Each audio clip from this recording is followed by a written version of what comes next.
السلام علیکم ورحمۃ اللہ وبرکاتہ۔ خواتین حضرات، میں شیخ مقیم صدر پاکستان EPCF فاؤنڈیشن بول رہا ہوں اور آپ سے مخاطب ہوں۔ جیسا کہ آپ کو معلوم ہے کہ اور میں جن کو معلوم نہیں ہے ان کو بھی یہ اطلاع دینا چاہ رہا ہوں کہ جرم وفا کانفرنس مورخہ 19 فروری کو اورنگی ٹاؤن میں پالکی میرج ہال فٹ بال چوک پر 19 فروری کو منعقد ہو رہا ہے۔ اس میں تمام پاکستان سے مہمان خاص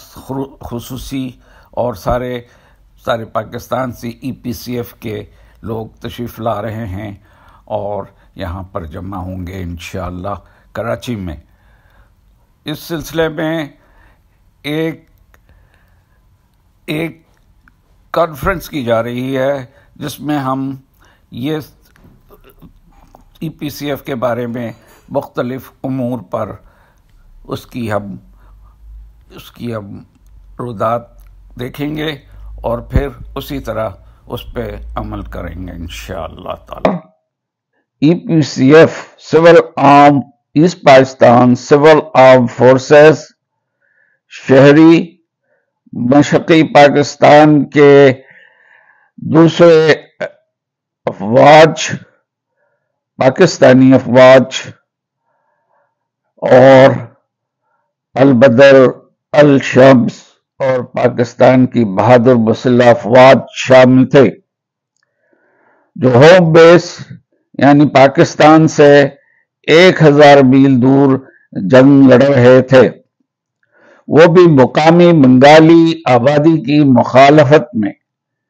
یعنی وہ ہر قسم کے روڑے اپنی فوج کی لڑائی میں ڈال رہے تھے اور مخبری کر رہے تھے ہندوستان کو، اور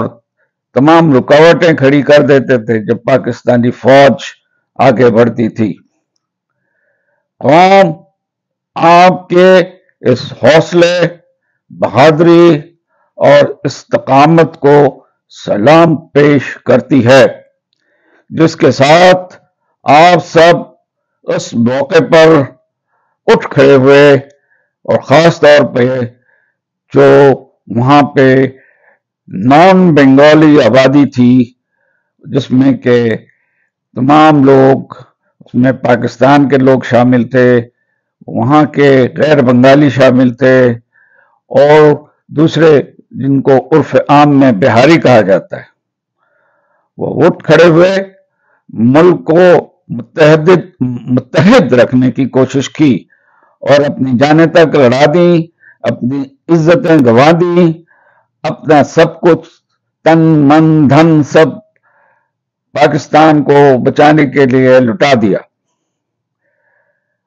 آپ سب اس موقع پر اٹھ کھڑے ہوئے، ملک کو متحد رکھنے کی کوشش کی۔ آپ نے بیرونی اور اندرونی دشمنوں کا مقابلہ کرتے ہوئے اور بھارت کے کھلے عام پروپیگنڈے کے نتیجے میں گمراہ کن عالمی رائے عامہ سمیت تمام مشکلات کے خلاف اپنی شاندار کارکردگی کا مظاہرہ کیا۔ آپ تمام لوگوں نے، جن پاکستانی افواج اور EPCF کی اور رضاکار بدر اور یہ سارے اور عرف عام میں بہاری آبادی نے کیا، اس دن کی خصوصی یاد ان لوگوں کے لیے جنہوں نے حتمی قربانیاں پیش کی اور اب بھی غیر ملکی سرزمین میں بے نشان قبروں میں پڑے ہیں، اور باقی بھی بے یار مددگار کیمپ میں پڑے ہوئے ہیں۔ ان تمام لوگوں کو ہمارا سلام۔ آج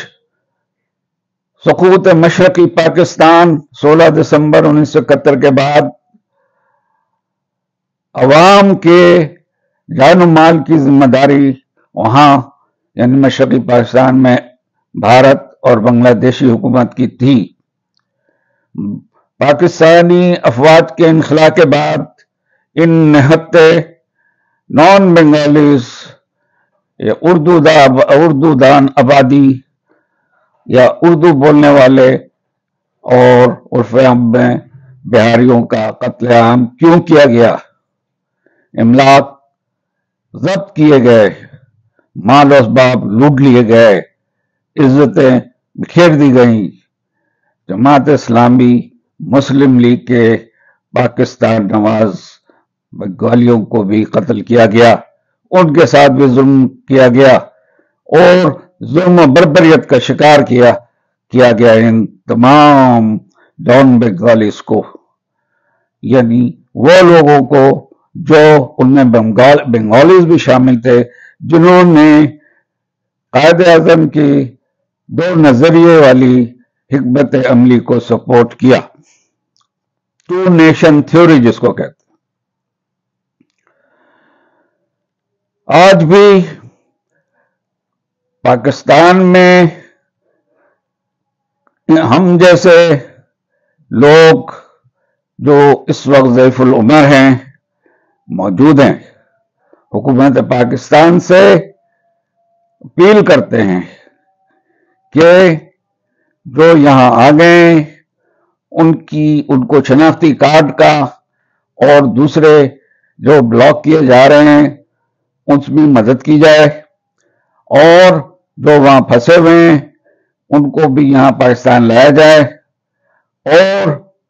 اس طرح اگر کام نہیں چلتا ہے تو عالمی عدالت انصاف میں جا کر بھارت اور بنگلہ دیش کے خلاف مقدمہ دائر کیا جائے، اور نہیں تو وہاں پھنسے ہوئے پاکستانیوں کو ہی واپس پاکستان لایا جائے، اور یہاں جو آ چکے ہیں جو عرف عام پہ بہاری کہلا رہے ہیں ان کے شناختی کارڈ پہ کوئی رکاوٹ نہ ڈالی جائے۔ یہ ہماری گورنمنٹ سے پرزور اپیل ہے، اور آج 19 فروری کو ہم یہ دن خاص طور پہ منا رہے ہیں جرم وفا کے نام سے، اور ایک کانفرنس کی جا رہی ہے جس میں تمام اپنے حالات بیان کریں گے، اور ساتھ ہی ہم پاکستانی فوج کے بھی شکر گزار ہیں کہ انہوں نے ہمیں asset Pakistan civil arm forces والوں کو کم از کم تو ضرور انہوں نے ہمیں پہچان دی ہے، ہماری عزت افزائی کی ہے، اور ہم چاہتے ہیں کہ فوج اور گورنمنٹ جو بھی ان سے ممکن ہو ہماری بھلائی کے لیے، ہماری علاج کے لیے، ہماری پینشن کے لیے، ہماری میڈیکل کے لیے، ہماری آئیڈینٹی کارڈ کے لیے کوشش کی جائے، اور ہم سے دعائیں لیں، اللہ کرے ایسا ہو جائے۔ پاکستان زندہ باد، ای پی سی ایف زندہ باد، پاک فوج زندہ باد۔ جزاک اللہ خیرن، اللہ حافظ۔ جاتے جاتے ایک یاد دہانی کراتا جاؤں، یاد رکھیے گا 19 فروری 2023 اورنگی ٹاؤن بلاک کیل پالکی ہال فٹ بال چرنگی۔ آپ سب سے گزارش ہے کہ تشریف لائیں، مگر یہ صرف ای پی سی والوں کے لیے ہے یا ان کی فیملی کے لیے، وہ جنہوں نے اب تک کارڈ نہیں لیا کراچی آفس سے لے لیں۔ شکریہ۔